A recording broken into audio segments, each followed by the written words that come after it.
लातूर में चुनावी माहौल के बीच एक चौंकाने वाला मामला सामने आया है। निलंगा तालुका के जिला परिषद गुट की कांग्रेस उम्मीदवार अंजना चौधरी और उनके पति सुनील चौधरी के लापता होने की खबर से सनसनी फैल गई है।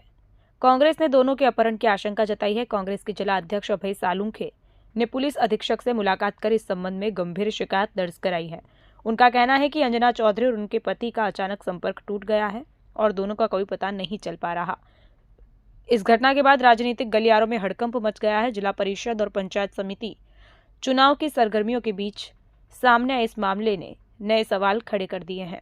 औसा विधानसभा क्षेत्र के निलंगा तालुका अंतर्गत तांबाला जिला परिषद गुट से चुनाव लड़ रही अंजना चौधरी और उनके पति सुनील चौधरी के लापता होने से माहौल बेहद तनावपूर्ण हो गया है। पुलिस प्रशासन ने मामले की गंभीरता को देखते हुए जांच शुरू कर दी है। अब देखना अहम होगा इस घटना के पीछे सच्चाई क्या है और चौधरी दंपत्ति का पता कब तक चलता है। आपल्या एकमेव एसटी प्रवर्गातल्या उमेदवाराचं अपहरण झाल्याची घटना झालेली आहे। त्यावर तुम्ही एसपींना निवेदन द्यायला इथे आलेला आहात, काय सांगाल? आम्ही मुख्यमंत्र्यांना पोलीस अधीक्षकामार्फत निवेदन देण्यासाठी आमचे शहर जिल्हा अध्यक्ष ॲडव्होकेट किरण जाधव साहेब, आम्ही आमचे स्थानिक नेते रणजित कोकरे आलेलो आहोत।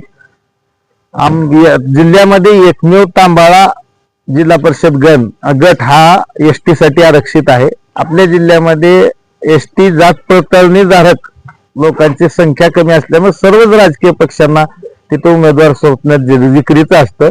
त्यातून आमच्या अंजना सुनील चौधरी या ताडमुगळीच्या उमेदवार आम्ही त्या ठिकाणी अर्ज भरला होता, परंतु गेल्या 2-4 दिवसापासून भाजपच्या दोन्ही आमदाराचे गुंड त्यांच्या पार्टीवर होते। त्या काल हळदी कुंकवाच्या कार्यक्रमानिमित्त उदगीर येथे त्यांच्या मैत्रिणीकडे गेल्या होत्या। आज प्रचाराचा शुभारंभ करायचा असल्यामुळे आमचे स्थानिक नेते कोकणे साहेब त्यांना घेण्यासाठी गेले। त्यांना जाऊन तिथं भेटले, परंतु हळदी कुंकाचा कार्यक्रम चालू होता। तासाभराने निघू सांगितल्यानंतर हे बाहेर फेरफटका मारून आले आणि त्याच्यानंतर त्यांना आढळलं की जे पार्टीवर असलेले गुंड भाजप आमदाराचे होते त्यांनी त्या उमेदवाराचं अपहरण केले। कारण घरी येऊन शोधाशोध केली असता त्यांचे पती गेले, पती आणि पत्नी दोघांचंही अपहरण केलं। अशा प्रकारे ही लोकशाहीला काळिंबा फासणारी लोक उमेदवार पळवून नेणारी महाराष्ट्राला बिहारच्या निषेधाने येणारी घटना असल्यामुळे मुख्यमंत्री संस्कृतीच्या गप्पा मारत असल्यामुळे त्यांच्याकडेच गृह खात्याचा प्रभार असल्यामुळे आम्ही पोलीस अधीक्षकामार्फत त्यांना निवेदन देतोय की आम्हाला तात्काळ आमचा उमेदवार शोधून द्या, जर महाराष्ट्रात कायदा सुव्यवस्था शिल्लक असेल तर।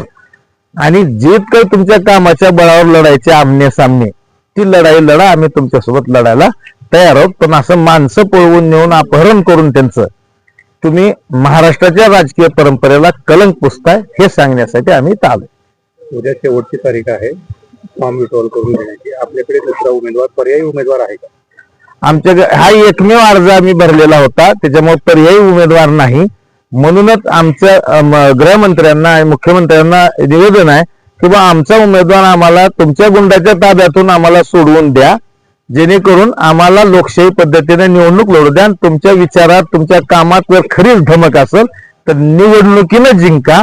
असे पळपुटे धंदे, असे दहशतीचे धंदे, गुंडगिरीचे धंदे करण्यापासून तुमच्या आमदारांना वाचवा, सावध करा, परावृत्त करा।